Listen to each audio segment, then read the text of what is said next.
Good morning, world.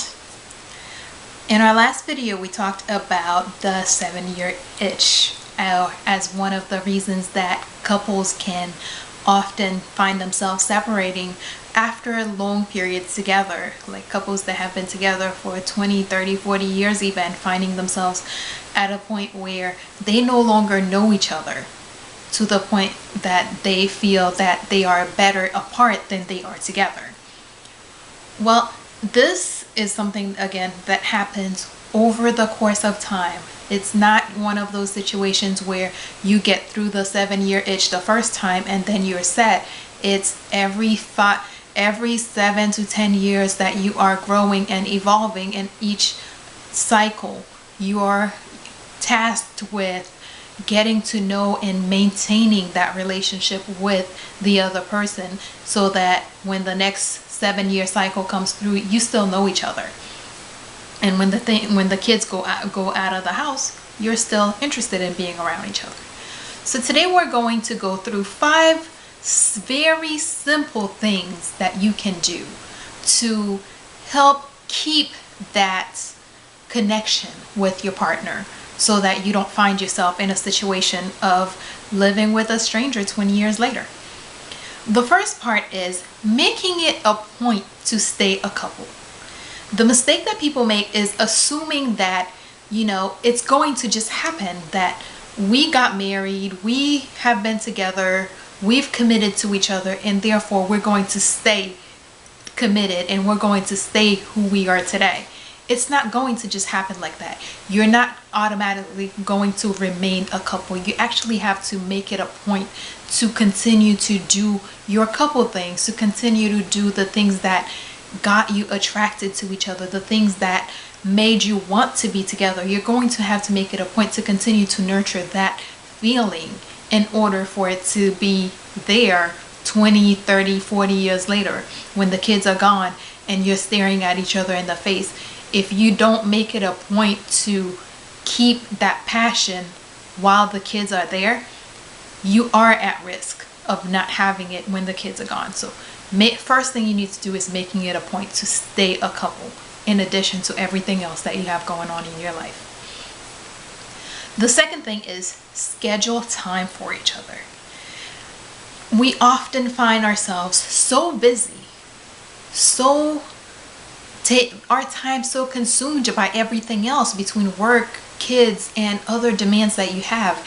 It's tough to find that time that you have set for each other. But if you don't schedule that time and you expect that you're going to it's just going to be found, again, one of those things that it's just going to happen. You find that 3 months go by and you haven't really scheduled, you haven't really spent time together. Just because you run into each other in the bedroom at the end of the day and at the beginning of the day does not necessarily mean that you're spending time together. Schedule time for one another. Schedule time to be together. Schedule time to be as a couple. Date nights are great. The only thing is you have to schedule them. You can't expect that, okay, I'm going to steal a moment here, steal a moment there. No. Schedule it, and not only do you schedule it, write it down. Because we respond so much better to things that are written than things that we just set in our mind. So schedule your date nights and schedule them in advance. Don't just expect, okay, maybe we'll do something Monday.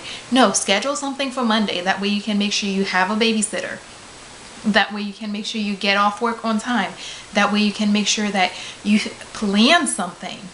Because scheduling a date night and just sitting at home does not always do it.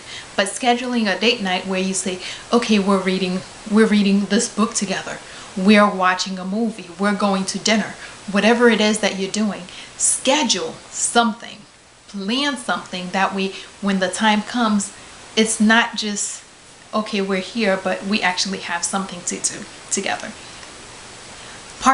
The third thing you can do is partake in each other's interest. If your spouse enjoys movies may not be your favorite things, but unless it's an absolute dread to the point where you really are practically dying to sit there and watch a movie, try to enjoy that with them. Maybe festivals, whatever it is that is an interest of your spouse, try to make some time out of the week to partake in the activities that your spouse wants to enjoy, because as they are enjoying that activity, they are also associating that feeling of enjoyment with being with you. So it's almost like you're piggybacking on the event, but the event is also piggybacking on the experience of being there with you, because your spouse enjoys being with you and your spouse enjoys that activity. So it makes it better. And it also shows that level of caring, that you took the time to be there, to enjoy that moment with them. It may not be your favorite thing to do, but you know that it is theirs, and therefore you take the time to make sure that you're there and being in that moment for them. And I don't just mean one person does it, you both do it for each other.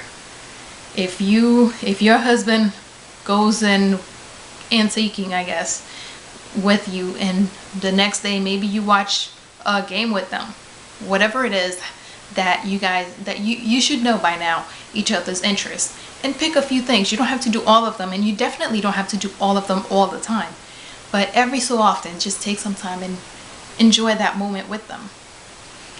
The next thing you need to do is, of course, nurture your common interest. You didn't just happen to be two people who just connected. You connected based on certain things. There were things that you guys had in common, and you need to continue to nurture those things. Maybe you met at a ballroom dancing class. Don't just leave it that because we now have children, we can no longer go ballroom dancing. Take time, enjoy those things. If it was doing the Sunday crossword puzzle, take that time. Make sure that whatever it is that you guys have in common, you continue to nurture that. You continue to grow that common interest. That way, when you find it's just the two of you sitting at the house or sitting somewhere where there are no kids, no one else to distract you, that you still have a rapport with that person. So, fourth thing, nurture your common interest. And finally, learn together. That is one way of developing common interests, but it is also another way of growing together, because you're developing a new skill, you're developing a new interest, you're developing a new talent, you're learning and appreciating something new. And who better to share that with than the person that you are choosing to spend your life with? Every chance you get, it could be something as simple as taking a dance class at the local community school, or even reading a book together and discussing the book. Whatever it is, just take opportunities to learn together. At least, several times a month, a few times a year, however you have to do it. Take an opportunity to learn something with your spouse, because you discover so much about yourself as you learn, and you will also discover a lot about your spouse as you are learning together, and that will just create a bond that nothing can buy, really. So again, to recap, first thing, make it a point to stay a couple. Second, schedule your time to make sure that you have time scheduled for each other. Third, partake in activities that partake in each other's interests, activities that are of interest to the other person. Fourth, nurture your common interests. And finally, learn together. Your relationship is and should be your first priority. You're going to have friends, you're going to have family, you're going to have children. But once you make that commitment, keeping your relationship strong is the best gift that you can give to your kids. Your relationship and your spouse should always come first. All right, until next time, hope to talk to you soon. Good morning, world. Have a great day.